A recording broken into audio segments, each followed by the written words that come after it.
संसार, शरीर र सम्पूर्ण कर्महरूमा सूक्ष्म वासना र अहम भावको सर्वथा त्याग।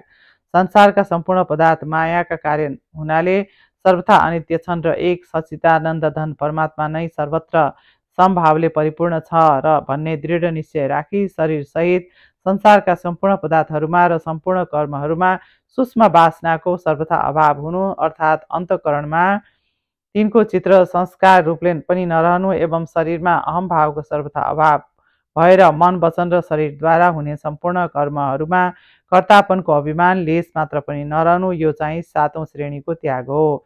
यो 7औं श्रेणीको त्यागरूपी पर वैराग्यलाई प्राप्त गरेका पुरुषहरूको अन्तःकरणका वृत्तिहरू सम्पूर्ण संसारबाट अत्यन्त उपराम मुक्त हुन्छन्। यदि कुनै कालमा कुनै सांसारिक स्फुरण हुन पुगे पनि त्यसका संस्कार जम्दैनन्, किनकि उनीहरूको एक सच्चिदानन्द धन वासुदेव परमात्मामा नै अन्य भावले प्रगाढ स्थिति निरन्तर भइरहेको हुन्छ। यसर्थ तिनको अन्तःकरणमा सम्पूर्ण अवगुणहरूको अभाव भई अहिंसा, सत्य, अस्तेय, ब्रह्मचर्य, अपैशूनता, लज्जा, अमानित्व, निष्कपटता, शौच, सन्तोष, तितिक्षा, सत्संग, सेवा, यज्ञ, दान, तप, स्वाध्याय, सम, दम, विनय, आर्जव, दया, श्रद्धा, विवेक, वैराग्य, एकान्तवास, अपरिग्रह, समाधान, उपरामता, तेज, क्षमा, धैर्य, अद्रोह, अभय,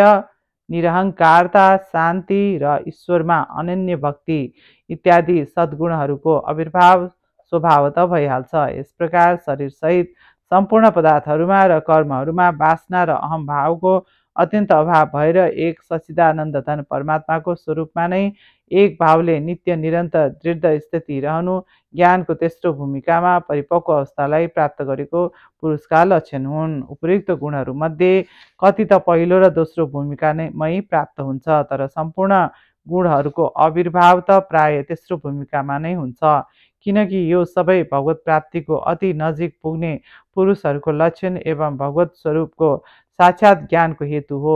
यसर्थ श्री कृष्ण भगवानले प्राय यिनै गुणहरूलाई श्री गीताजीका 13औं अध्यायमा श्लोक 7 देखि 11 सम्म ज्ञानका नामले तथा 16औं अध्यायमा श्लोक 1 देखि 3 सम्म दैवी सम्पदाका नामले भन्नुभएको छ। साथै ती गुणहरूलाई शास्त्रकारहरूले सामान्य धर्म मानेका छन्। यसर्थ मनुष्य मात्रको यिनमा अधिकार छ। अतएव उपयुक्त सद्गुणहरूलाई आफ्नो अन्तःकरणमा आविर्भाव गर्नका लागि सबैले भगवानको शरण परेर विशेष रूपले प्रयास गर्नुपर्दछ।